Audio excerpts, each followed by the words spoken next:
চক্র আজকে চরভদ্রাসনের ব্যাপারীর দোকান এলাকায় একটি মহিলা যাত্রীর কাছ থেকে যার বাড়ি হচ্ছে মণিকোঠা পিয়ারা বেগম তার কাছ থেকে গলা থেকে এরা সুকৌশলে চেন ছিঁড়ে নিয়ে যায় এবং মহিলা সেটি টের পেয়ে এদেরকে ধরে ফেলে। এর পরবর্তীতে এলাকাবাসী এদেরকে ধরে ফেলে এবং স্থানীয় চরভদ্রাসন পুলিশ প্রশাসন খবর পেয়ে তাদেরকে আটক করে থানায় নিয়ে আসে। অটোওয়ালা, অটো চালক, আসলে এই ঘটনাটা কি ঘটেছিল একটু বলেন তো।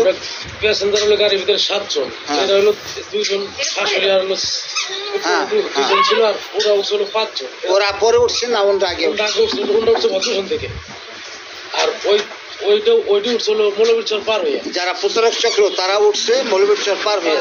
হ্যাঁ, উঠছে এখন গাড়ির ভিতরে তো জায়গা না, গাড়ির ভিতরে সিট হলো 6টা, ওটা লোক হয়ে গেছে 7 জন।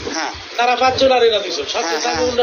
মুরব্বী আছে, মুরব্বীরা বললাম কি কাকি আপনি যদি সমস্যা হয় তাহলে আপনার সামনে এসে বসেন, খালি আছে কোনো না এনে বসে যাবে। বসলো, তাই গাড়ি আমি চালাই দিয়ে দিচ্ছি। ব্যাপারের দোকান থেকে আমি যখন গাড়ি আমি ঢুকানো গেছি তখন গাড়ি যেতেছে যে আমার চেন ছিল তখন আমি গাড়ি ব্রেক করছি। ব্রেক করে আমি পিছন দিকে তাকাবার গেছি, ভিতরে কোনো পুরুষ নাই, তাহলে চেনটা ছিল কিনা এমন দিয়ে উল্টা উল্টাই।